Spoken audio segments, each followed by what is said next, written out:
My boss refused to let me see my wife giving birth, and I hugged him, saying thank you. Miranda's contractions were 8 minutes apart when she called me at 2:14 p.m., saying I needed to get to the hospital now. I grabbed my keys and laptop when my manager Dominic intercepted me at the elevator. The Thornton presentation started in 15 minutes, and they'd specifically requested me as lead. $2 million contract on the line. Dominic's face was stone, but something flickered in his eyes when I explained about Miranda. Get Johnson to cover. My wife is having our baby. I jabbed the elevator button repeatedly. Dominic shook his head. Said Thornton would walk if I didn't show. The whole team's quarterly bonus depended on this deal. He promised it would be quick. 2 hours maximum. Miranda's labor with her first kid took 14 hours, so I'd have plenty of time. The lies started immediately.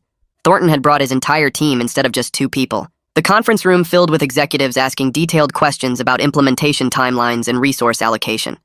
My phone buzzed constantly in my pocket. 7 minutes apart, 6 minutes, 5. I started speaking faster to push through slides, cut short my usual explanations, and skipped the interactive demos.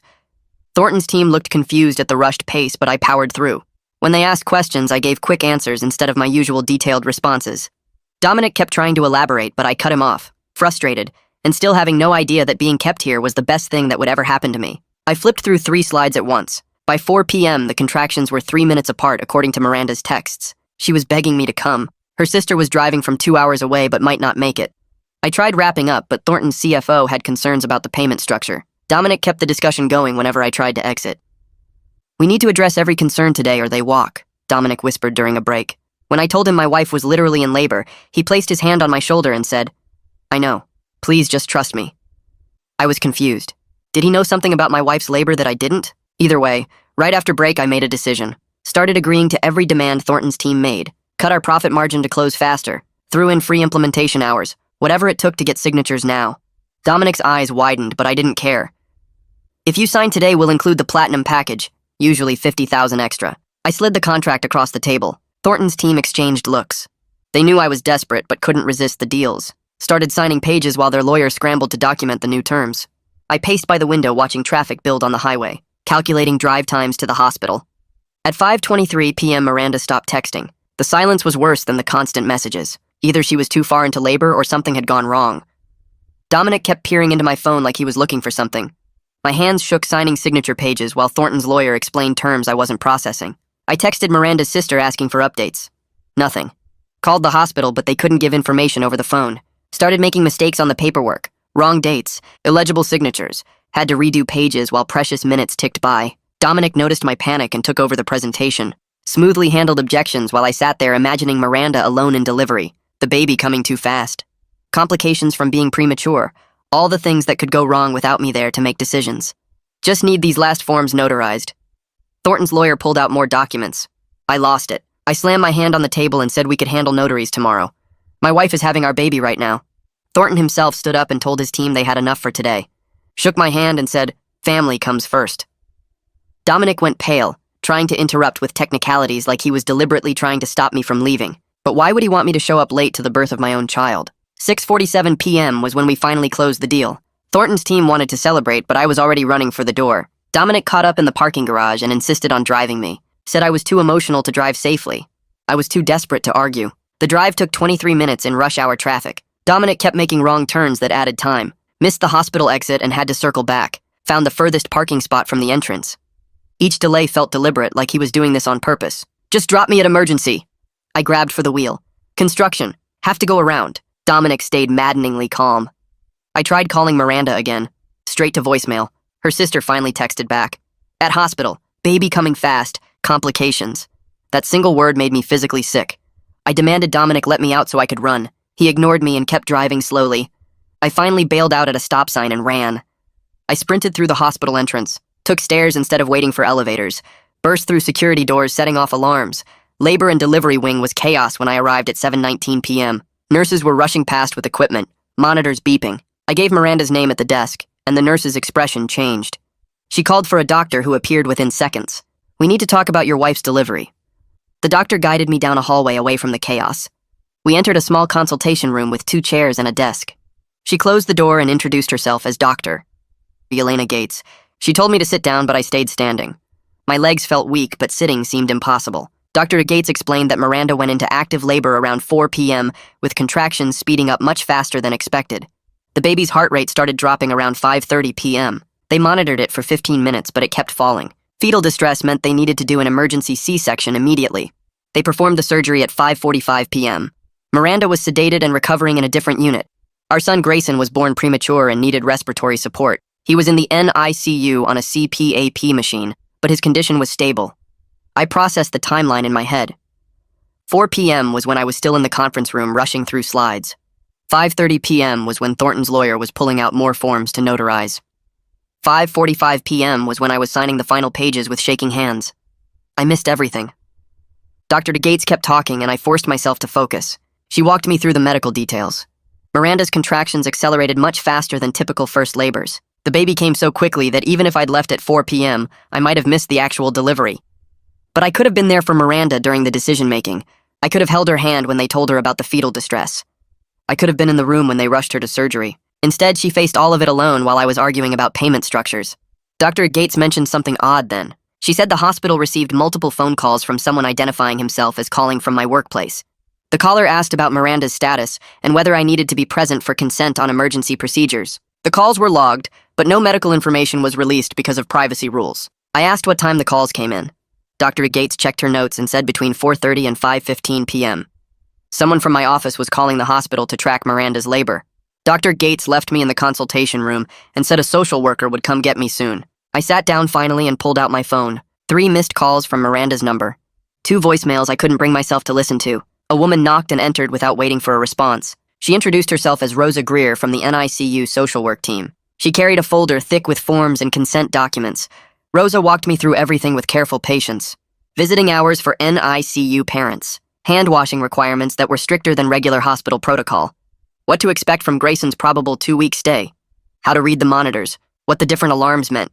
When I could hold him. I signed forms with hands that wouldn't stop shaking. My signature looked nothing like my usual writing. Rosa explained premature infant care protocols and feeding schedules. She talked about developmental milestones and follow-up appointments. None of it felt real. Rosa asked if I was ready to see Grayson. I nodded because what else could I do? She led me through more hallways to the NICU entrance. We stopped at a sink where she showed me the proper hand-washing technique. Soap up to the elbows. Scrub for 2 full minutes. Use the paper towels to turn off the faucet. The NICU was quieter than I expected. Soft beeping from monitors. Hushed voices from nurses. Rosa brought me to an isolette in the corner. She told me this was Grayson. I looked through the clear plastic at my son for the first time. He was so small, smaller than I imagined a baby could be. A CPAP mask covered most of his face. Monitoring leads attached to his chest with thin wires. An IV line ran into his impossibly tiny hand. His skin looked almost transparent. I could see the veins underneath. His chest moved up and down with rapid breaths. The guilt hit me so hard I had to grip the edge of the isolette to stay standing. This was my son, and I wasn't there when he was born. I wasn't there when Miranda needed me. I was in a conference room giving away profit margins to close a deal faster. Rosa touched my arm gently and said I could stay as long as I wanted. She left me alone with Grayson. I stood there watching him breathe, counting each tiny rise and fall of his chest. The monitors beeped steadily. I pulled out my phone and texted Miranda's sister asking how Miranda was doing during the labor. The response came back within a minute. We'll talk later. The coldness in those 3 words told me everything. Miranda had shared how long it took me to get here. How I chose a meeting over being present for our baby's birth. Her sister's anger came through clearly even in a short text. I tried to see Miranda next.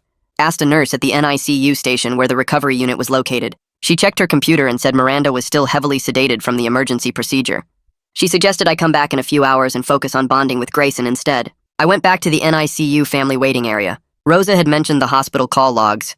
I asked at the front desk if I could see the records of calls that came in asking about Miranda. The receptionist checked with her supervisor and printed out a call log sheet.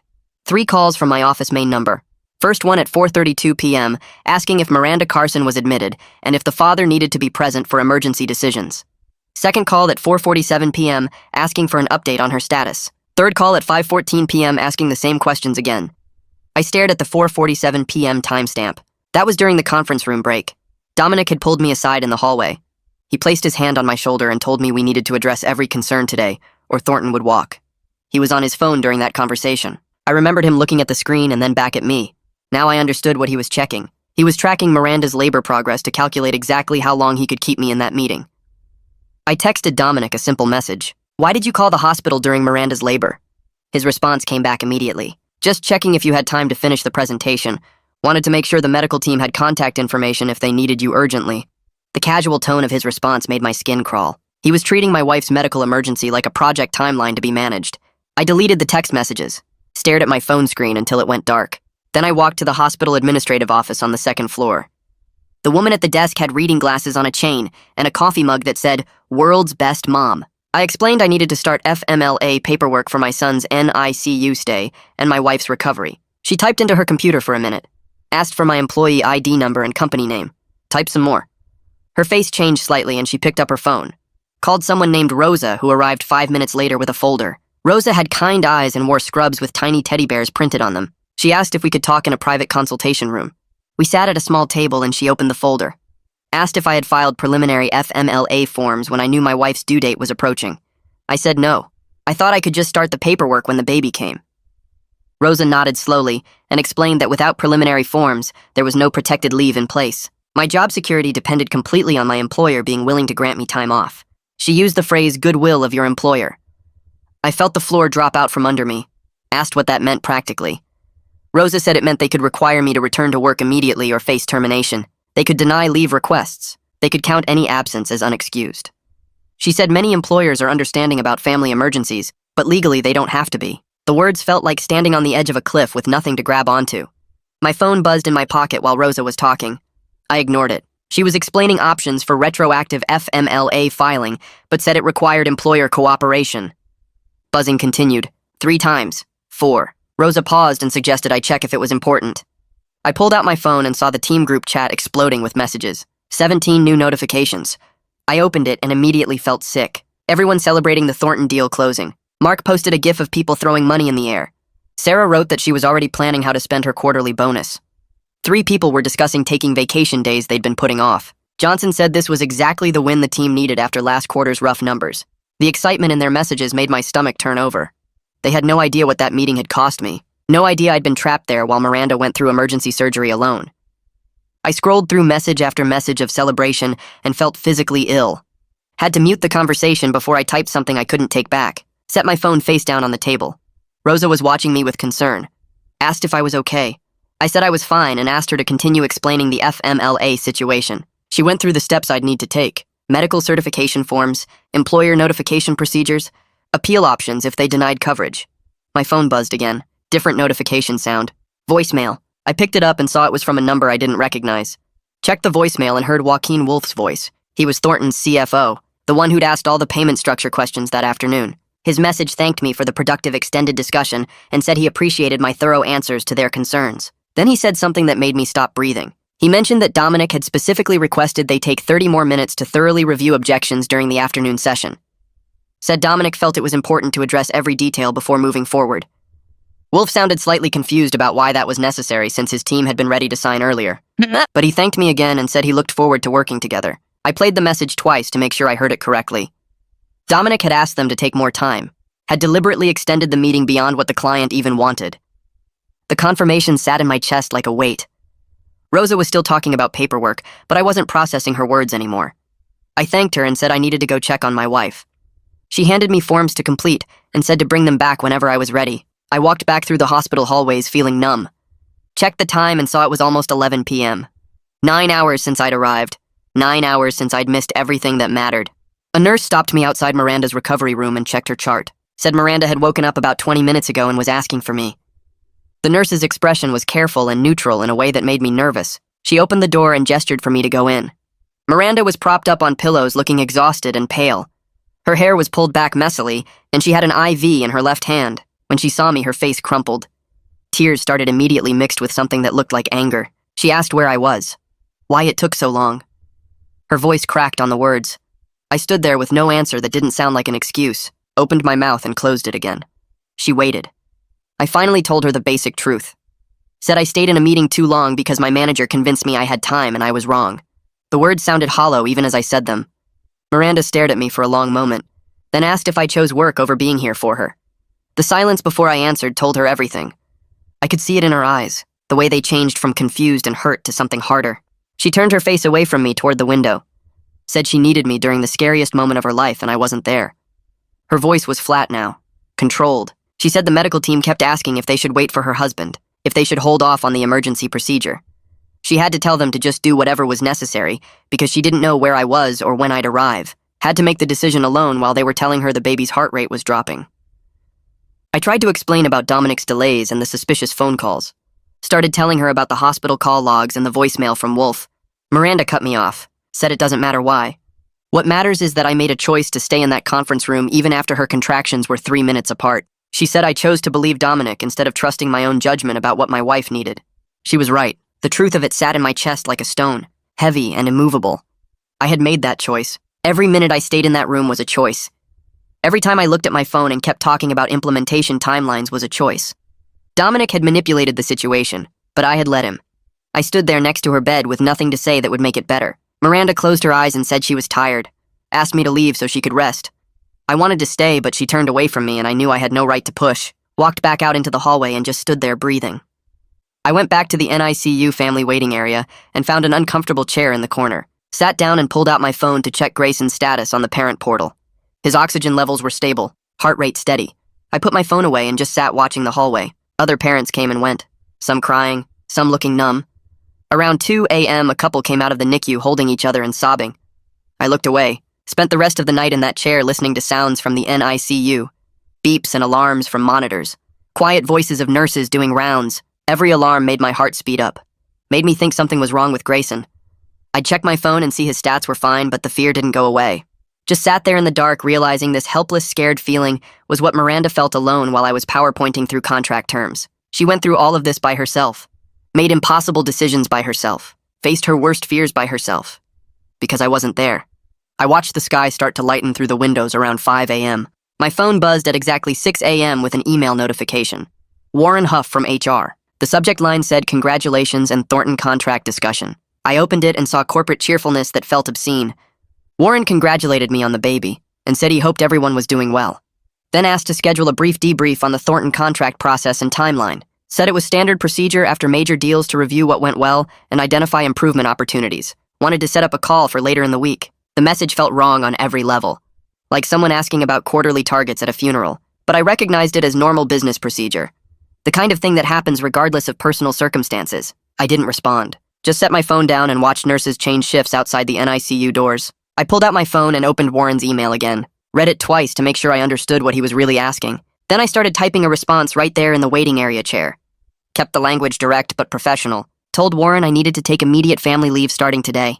Explained that my son was in the NICU and my wife was recovering from emergency surgery. Then I added a paragraph about concerns regarding my manager's interference with my ability to reach the hospital during a medical emergency.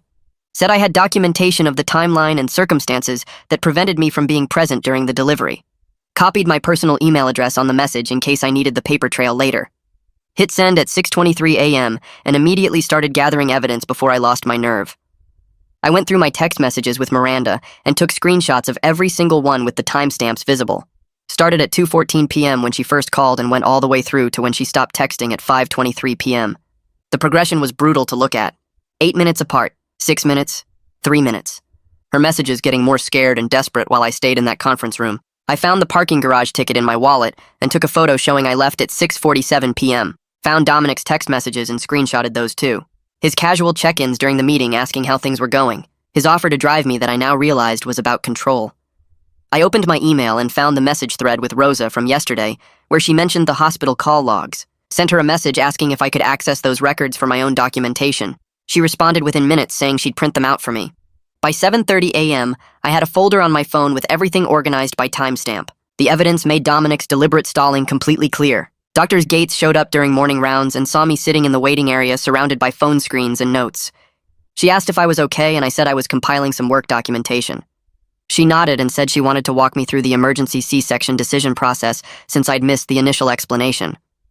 We went to a quiet consultation room and she pulled up Miranda's chart on a tablet. She explained that when fetal distress happens the way it did with Grayson, they don't wait for spousal consent because minutes matter for the baby's brain oxygen.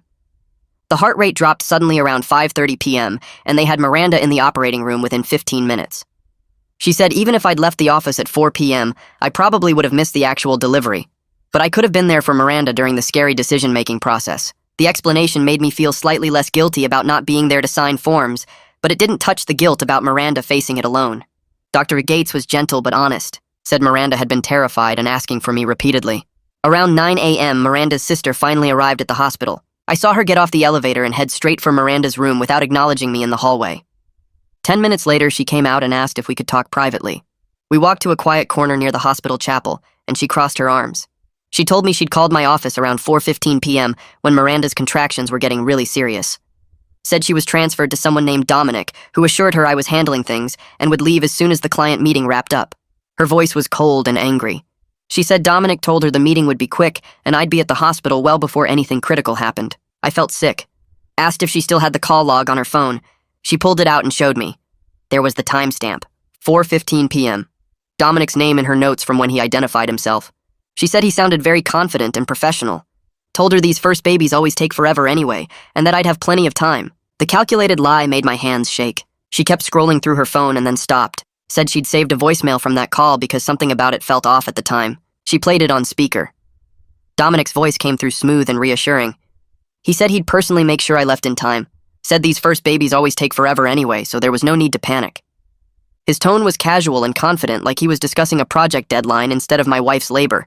I asked her to send me that voicemail. She did it right there, and I saved it to 3 different places. The evidence kept building, and I knew I needed to confront Dominic directly. He showed up at the hospital around 11 a.m., carrying flowers and a card that said, "Thinking of you." I saw him ask at the main desk for Miranda's room number, and I intercepted him before he could get to the elevator. Told him we needed to talk and led him down to the cafeteria. We got coffee and sat at a corner table. I pulled out my phone and played him the voicemail from Miranda's sister without any introduction. Watched his face as his own voice came through the speaker, talking about making sure I left in time. His expression cycled through surprise and then quick calculation, and then he shifted into smooth corporate concern mode. Started talking about team pressure and quarterly targets like that explained everything. I asked him directly why he delayed me. Dominic leaned back and said he was protecting my standing with the client.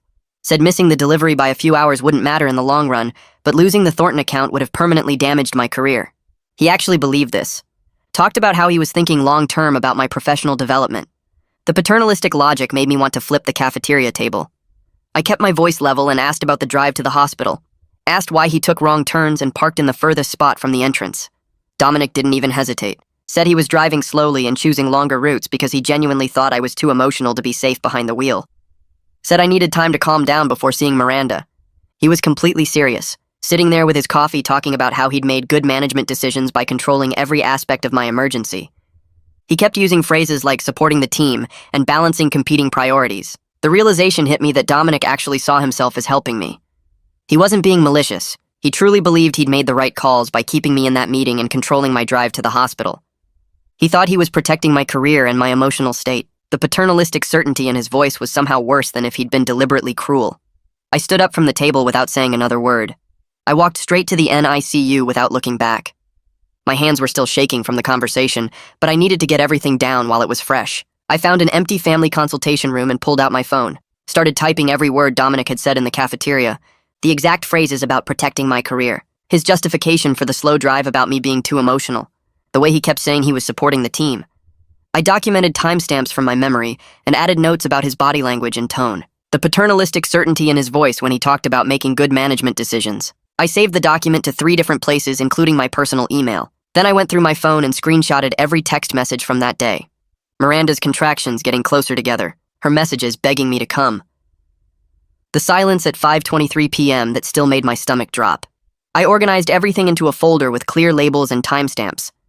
Added the voicemail from Miranda's sister with Dominic's voice promising to get me there in time. The hospital call logs Rosa had helped me access. The parking garage ticket showing when I finally left the office at 6:47 p.m. I was building a case and I knew it. My phone rang and Warren's name appeared on the screen.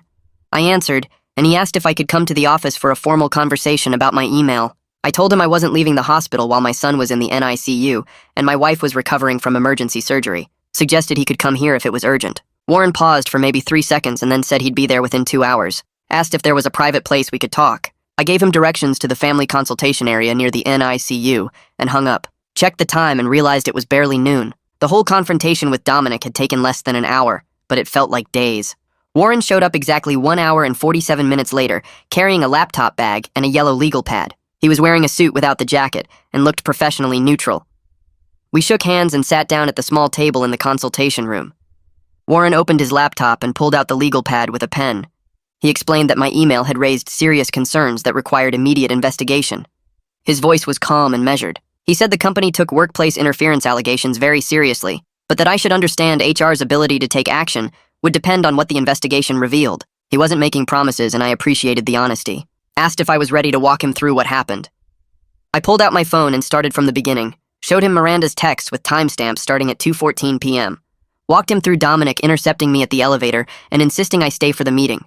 Explained how the presentation kept getting extended with Dominic steering every conversation back to details that prolonged the discussion. Warren took notes without visible reaction. His pen moved steadily across the legal pad, filling page after page. I showed him the hospital call logs with the 3 calls from my office number, asking about Miranda's status and whether I needed to be present for emergency decisions. Warren's pen paused for just a second on that detail, and then kept writing. I played him the voicemail from Miranda's sister with Dominic's voice promising to get me there in time. Showed him my parking garage ticket proving I didn't leave until 6:47 p.m. Walked him through the drive to the hospital with all the wrong turns and delays. Warren asked specific questions about each piece of evidence. He wanted exact times for the phone calls. Asked about witnesses who could verify the meeting timeline. Wanted to know if anyone else heard Dominic's statements in the cafeteria. I gave him names from the team who were in the conference room. Mentioned that the client himself had tried to end the meeting early. Warren wrote down every name and asked for contact information. Warren closed his laptop and set down his pen. He explained the investigation process would involve interviewing Dominic and everyone I'd mentioned as witnesses. Said I should expect it to take at least a week, maybe longer, depending on schedules. He was clear that outcomes might include coaching for Dominic or reassignment or formal discipline. But he also said termination was unlikely given Dominic's 15 years with the company and the lack of explicit policy violations. There was no rule that said a manager couldn't ask an employee to stay in a meeting. No policy about how long someone could take to drive to a hospital. Warren's tone stayed neutral, but I could hear what he wasn't saying. The company would protect itself first. The realistic assessment felt like a punch to the chest. I asked what the point of investigating was if nothing would really change. Warren looked at me directly and said something I wasn't expecting. He mentioned that my lack of filed FMLA paperwork meant the company had significant liability exposure if they retaliated against me for complaining. The words hung in the air between us. It wasn't justice, but it was leverage. Warren explained that any negative action against me now would look like retaliation and open the company up to legal claims. He said this off the record, but clearly wanted me to understand my position. I thanked him and he packed up his laptop. Said he'd be in touch as the investigation progressed and that I should focus on my family. We shook hands again, and he left. I went to check on Miranda and found her room empty. A nurse at the station told me she'd been moved to a monitoring unit. My heart dropped into my stomach. The nurse explained that Miranda's blood pressure had spiked, and she was showing signs of preeclampsia that hadn't resolved after delivery. They needed to keep her under observation for at least 24 hours. I asked if I could see her, and the nurse gave me the new room number. I walked down 2 floors feeling like the ground kept shifting under my feet. Found Miranda's new room and knocked softly before entering. She was hooked up to monitors with a blood pressure cuff automatically inflating every 15 minutes. Her face looked tired and scared. A doctor was reviewing her chart and explained they were managing her blood pressure with medication and watching for any complications. Said she couldn't leave the monitoring unit until her numbers stabilized, which meant she still couldn't come to the NICU to see Grayson. I spent the rest of the day going back and forth between Miranda's room and the NICU, walking the same hospital corridors over and over until I had the route memorized. Sat with Miranda during her blood pressure checks and medication rounds. Went to the NICU during Grayson's care times to hold him and talk to the nurses about his progress. I felt split in half, pulled between supporting my wife and bonding with my son. Miranda barely spoke to me. She answered questions with yes or no, didn't make eye contact, kept her face turned toward the window. I tried asking how she was feeling and got one-word responses. Fine. Tired. Okay. The distance between us felt like miles even though we were sitting 3 feet apart. I didn't know how to bridge the gap my absence had created. Every time I tried to explain about Dominic or the investigation, she just nodded without responding. I finally stopped trying and just sat there in silence. That night I sat in the NICU family area with my laptop and wrote Miranda a letter. Not an email or a text, but an actual letter I could print out and give her. I apologized for choosing to stay in the meeting, even after her texts became urgent. Didn't make excuses about Dominic or the client pressure or the quarterly bonuses. Just acknowledged that I made the wrong choice, that my absence during her emergency was my fault regardless of who else contributed to the delay. I wrote that I should have left the second her contractions hit 5 minutes apart. Should have told Dominic and the client that nothing was more important than being there for her. I admitted I'd prioritized work over her safety and that she had every right to be angry. Said I couldn't take back missing Grayson's birth, but I could promise to show up for every moment after. I printed the letter at the hospital business center and folded it into an envelope. I brought the letter to Miranda's room the next morning, but she was asleep. At night, I left it on her bedside table and went to sit with Grayson. Held him against my chest and felt his tiny heartbeat through the thin hospital gown. A nurse showed me how to change his diaper around all the monitoring wires, how to support his head properly. The weight of him in my hands was terrifying and perfect. My phone buzzed with a text from Miranda. Just one sentence. I'm not ready to talk about this yet, but I read it. I stared at the message for a long time. It wasn't forgiveness, but it wasn't rejection either. She'd read my words and acknowledged them. That was more than I deserved right now. I texted back a simple okay and put my phone away. Focused on Grayson and the steady beeping of his monitors. It was a small opening and I'd take it. 3 days later, the bonus numbers posted to the company portal. I checked my phone during a NICU feeding session and watched the figures load. Our team bonus got cut by 40% because of all the contract terms I gave away to speed up the Thornton signing. My personal bonus basically disappeared. The money I'd counted on for parental leave just evaporated. I stared at the screen, calculating how many weeks of unpaid leave I could actually afford now. The math didn't work anymore. I'd have to go back to work sooner than planned or drain our emergency fund completely. My phone started buzzing with messages from team members. Some were understanding, some were clearly angry. I ignored most of them and focused on Grayson's feeding schedule, but one message was direct enough that I couldn't let it slide. Someone asked if I knew the concessions would tank the bonus before I agreed to them. I typed back the truth. I gave away margin to close faster because my wife was in labor and my manager wouldn't let me leave. If anyone has complaints, they can take them to Dominic. I hit send and put my phone face down on the NICU recliner. Within an hour, Dominic called me. I almost didn't answer, but curiosity won. He started with damage control. Said I wasn't thinking clearly due to stress. Offered to tell the team the contract concessions were his strategic decision. That would protect my reputation, but let him control the whole story. I could hear the calculation in his voice. He wanted to look like the hero manager who took the fall for his employee. I declined immediately, told him I was done with any conversation that wasn't through HR or legal channels. The line went quiet for a few seconds. Then his tone changed. He warned me that making this adversarial could impact my career path. He phrased it like friendly advice, but I recognized it as a threat. I ended the call without responding and blocked his number. My hands were shaking when I set the phone down. An email from Warren appeared that afternoon. He requested permission to interview the Thornton team about the meeting timeline and Dominic's behavior. I agreed right away and sent him Joaquin's contact information. I attached the voicemail where Joaquin mentioned Dominic requesting extended discussion time. Warren replied with a simple thanks and said he'd be in touch. The next morning, Rosa found me in the NICU during rounds. She had good news for once. Grayson's oxygen levels had improved enough that the team was reducing his breathing support pressure. She explained this was the first real step toward him breathing on his own. If progress continued, he might come home in 10 days instead of 2 weeks. I felt something loosen in my chest. One thing was finally moving in the right direction. That afternoon, a nurse helped me prepare for skin-to-skin contact. I sat shirtless in the NICU recliner while she carefully moved Grayson from his isolette to my chest. He was so small and warm against my skin. All the monitoring wires draped around us. His tiny heartbeat tapped against my ribs. For the first time since the delivery, I felt like I was actually his father, instead of just a visitor watching through plastic walls. I sat there for an hour, barely moving, just breathing with him and feeling his weight. During a 2 a.m. feeding shift a few days later, another parent started talking to me. Her name was Kara. She was feeding her daughter in the isolette next to Grayson's. She asked how I was holding up, and I gave her the standard tired parent response. Fine. Managing. She nodded like she understood more than I was saying. Then she told me she missed her daughter's delivery too. Car accident on the way to the hospital. The guilt almost destroyed her marriage until her therapist helped her sort out what she could control from what she couldn't. Her words hit differently than the reassurances from family or medical staff. She wasn't trying to make me feel better, just sharing what helped her survive the same guilt. She explained that missing the delivery wasn't the same as choosing to miss it.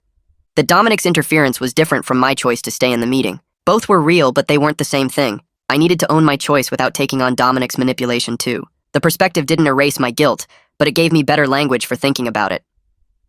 Warren called the next morning with an update. He was removing Dominic as my direct supervisor right away. The change was effective immediately while the investigation continued. I would report to Warren temporarily. Any requests for my time or presence had to go through HR approval now. It wasn't a final resolution, but it was real protection. I thanked him and asked what happened next. He said the investigation would take another week or two. That afternoon, Dominic left me a voicemail. I saw his name on the screen and almost deleted it without listening, but I needed to know what he'd say. His voice was angry. Accused me of using a personal situation as a weapon. Said I was damaging his reputation over standard business decisions. Claimed I was being unfair and emotional. His complete failure to understand what he did wrong just confirmed I'd made the right choice by reporting him. He still saw himself as the victim, still thought his decisions were reasonable. I saved the voicemail and forwarded it to Warren. Then I went back to the NICU and held my son. That night I sat in the hospital family lounge with my laptop and started typing a resignation letter. The words came fast and angry. I wrote about Dominic's lies and the deliberate delays and how the company valued a contract over my family. I detailed every phone call to the hospital and every wrong turn in the parking garage. The letter was 3 pages of rage by the time I finished. My finger hovered over the send button for a full minute. Then I saved it to my drafts folder instead. I needed FMLA protection first. I needed a plan for health insurance. I needed to be smart about this, not just angry. Miranda got moved to a regular recovery room the next morning, and I went to see her during visiting hours. She was sitting up in bed looking tired and pale. I pulled a chair close and told her I wanted to talk if she was ready. She nodded but didn't look at me. I said I wasn't asking for forgiveness yet because I hadn't earned it. I told her I wanted to do whatever work was necessary to rebuild her trust. The words felt small and useless, but I meant them. Miranda was quiet for a long time. Then she said she didn't know if she could forgive me, but she was willing to try therapy once we got home. Her voice was flat, like she was reading from a script. I thanked her and she finally looked at me. Her eyes were red from crying. We sat in silence for a few minutes and then I asked if she wanted to talk about what happened during the delivery. She shook her head and said not yet. I respected that and changed the subject to Grayson's progress instead. Before I left, we agreed to start couples counseling as soon as she was medically cleared. Miranda said she needed help processing the trauma of the emergency delivery and my absence. I agreed we needed professional support to get through this without destroying our marriage. She pulled up a therapist's website on her phone and showed me someone who worked with postpartum couples. I said I'd call them tomorrow to set up an intake appointment. The reduced bonus posted to my bank account 3 days later. I stared at the number on my phone screen and felt sick. It was 40% less than I'd budgeted for. My entire parental leave plan depended on that money. I went to Miranda's room and showed her the account balance. She looked at the numbers and then pulled out her own phone. We spent an hour working through our budget together. Cut our grocery spending, canceled subscription services, reduced the daycare budget. Miranda suggested I take 8 weeks of leave instead of 12 to make the finances work. I hated the idea of going back early, but the math didn't lie. We revised the spreadsheet 3 times before finding a version that worked. Warren sent me an email the next morning, asking if I'd be willing to participate in developing a new family emergency protocol for the company. He explained my situation had shown gaps in the existing policies around manager choices during employee personal problems. Leadership wanted to prevent similar situations in the future. I agreed to help, and Warren scheduled a video call for the following week. He said they were looking at mandatory no-meeting blocks when an employee's partner was in active labor. Also, automatic FMLA start at 37 weeks of pregnancy. Clear limits on manager authority during family medical emergencies. I told Warren I'd put together some thoughts and send them over before the meeting. I had a remote meeting scheduled with the Thornton account team to set expectations for my availability over the next 2 months.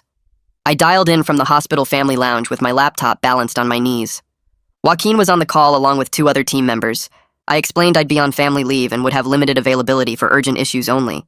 Joaquin interrupted me before I could finish. He said he had 3 kids and remembered the NICU experience. He told his team they'd work with a reduced contact schedule without any problems. The other team members agreed immediately. Joaquin asked how Grayson was doing and actually seemed to care about the answer. The call ended 15 minutes early, and I felt a weight lift off my shoulders. Grayson got upgraded from CPAP to a nasal cannula with low-flow oxygen on day 7. The nurse removed the bulky mask, and I could finally see his whole face. He had Miranda's nose and my chin. His eyes were closed, but his tiny chest moved up and down steadily. Rosa came to get me and said Miranda had been medically cleared to visit the NICU. I walked with Miranda down the hall and watched her scrub her hands at the sink with shaking fingers. When she saw Grayson for the first time, she started crying.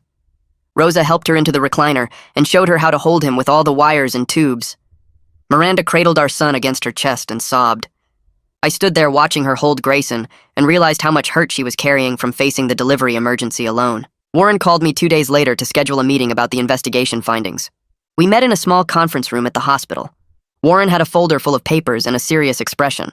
He explained the investigation had proved that Dominic made wrong decisions to keep me at work during a family medical emergency. Dominic was getting a formal written warning and required management training. He was also being moved away from any supervisor role over me. I'd report to Warren permanently. The outcome felt small compared to what Dominic had done.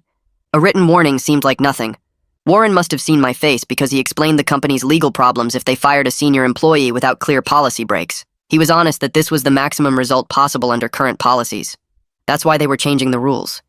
I understood the legal reality, but it still felt wrong. The company was giving me 8 weeks of FMLA protected leave going back to the delivery date, plus flexible work from home options when I returned. Warren handed me the paperwork to sign. It was a real win, even if it didn't fix the deeper damage. The protection meant I could focus on my family without fear of Dominic getting back at me. I signed the forms and thanked Warren for taking my complaint seriously.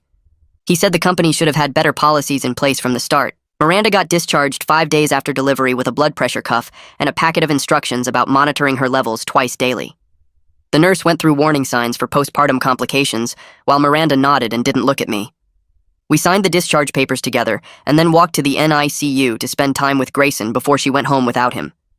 Sitting in chairs next to his isolette felt like being on opposite sides of a canyon, even though our shoulders were almost touching. She watched the monitors and I watched her, and neither of us knew how to bridge the space between us. Rosa found us there an hour later and started going through Grayson's discharge planning checklist.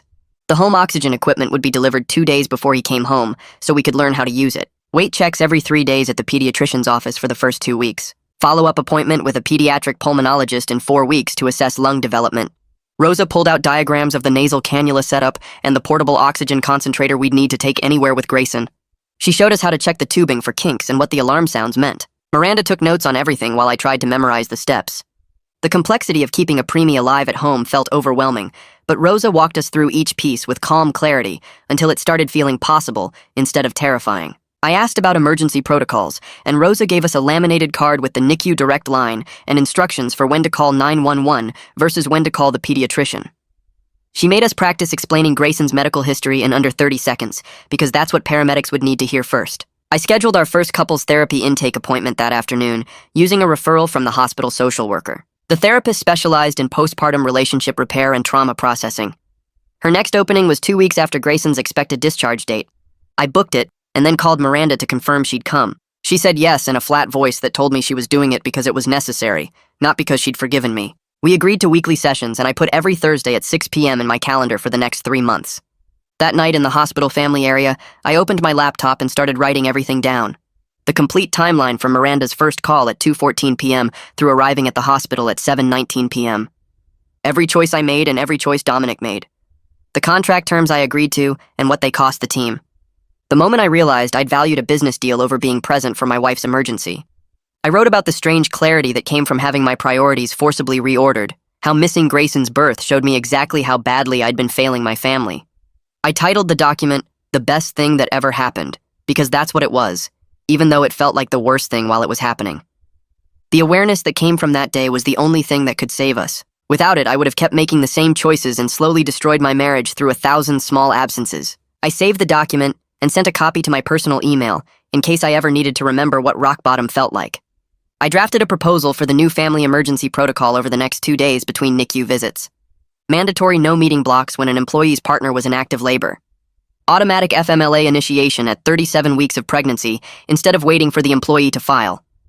Clear limits on manager authority during family medical crises with escalation procedures that went around the direct supervisor if needed. I included specific language about what constituted an emergency and what didn't, and consequences for managers who interfered with employees leaving for legitimate family situations. Warren reviewed my draft during a video call and said he'd incorporate most of my suggestions into the policy revision. Some details needed legal review, but the core framework matched what leadership wanted to implement. He thanked me for turning my experience into something that could protect other employees and said the policy would be named after me internally, even if they couldn't do that officially. A package arrived at the hospital on day 12 with a congratulations gift basket from the Thornton account team. Fancy chocolates and a teddy bear, and a card signed by everyone who'd been in that conference room. Joaquin Wolf had included a separate note on his personal stationery, saying he appreciated my honesty about needing family time, and that it actually increased his respect for me as a business partner. He confirmed they were comfortable with my reduced availability through the end of the quarter, and looked forward to working together when I was ready to fully engage again. The note made me feel slightly less like I'd destroyed my career along with everything else. Grayson came home on day 14 with a small oxygen tank and a nest of monitoring equipment that took over half our bedroom. The first night was complete chaos. Alarms going off every time he moved wrong and disconnected a lead. Feeding struggles where he'd take an ounce and then fall asleep exhausted from the effort. Miranda and I taking turns sleeping in 2-hour shifts while the other one watched the monitors. I stayed present through all of it without checking my work email even once. Didn't look at my phone except to set timers for feedings. Didn't think about the Thornton account or quarterly reviews or anything except keeping Grayson breathing and fed and warm. Miranda noticed around 3 a.m. during a particularly difficult feeding when Grayson kept falling asleep mid-bottle. She looked at me holding him and trying to keep him awake, and she smiled. It was small and tired, but it was genuine, the first real smile I'd seen from her since the delivery. That smile felt like more of an achievement than any contract I'd ever closed. I started interviewing for a lateral move 2 weeks after bringing Grayson home. Different division within the company, same level, but reporting to a manager with a reputation for work-life balance and family-supportive policies. I wasn't running away from consequences, but I also wasn't staying in a reporting structure that had been permanently damaged by Dominic's interference. The new manager's name was Janet, and she had 3 kids and a policy of no emails after 6 p.m. During our first conversation, I was honest about everything that had happened and why I wanted to transfer. She said she respected me for reporting the problem instead of just leaving, and that her team would benefit from someone who'd learned these lessons the hard way. We scheduled a second interview for the following week. 3 weeks after bringing Grayson home, Miranda and I had a quiet moment during a 3 a.m. feeding. I was holding Grayson, and she was preparing the next bottle when she stopped and looked at me. She said she was starting to forgive me. Not all the way yet, but getting there. She said watching me show up completely for the hard parts of parenting was slowly rebuilding her trust, and that she believed I'd learned what actually matters. I told her I missed Grayson's birth, but I didn't miss the beginning of being his father, and that I'd spend the rest of my life proving my family comes first. She came and sat next to me on the couch and put her head on my shoulder while Grayson finished his bottle. We sat there together in the dark nursery, exhausted and healing, listening to the oxygen concentrator hum and watching our son breathe. I felt like we might actually make it through this stronger than we were before. The road ahead was still long, and there would be more hard conversations and more therapy sessions and more moments where the hurt resurfaced. But we were moving in the right direction. That was enough for now. Well, that's the shocking finale no one asked for. If you're still watching, you might be in too deep to turn back. But hey, misery loves company, right? Go ahead and subscribe, we're all bad decision makers here.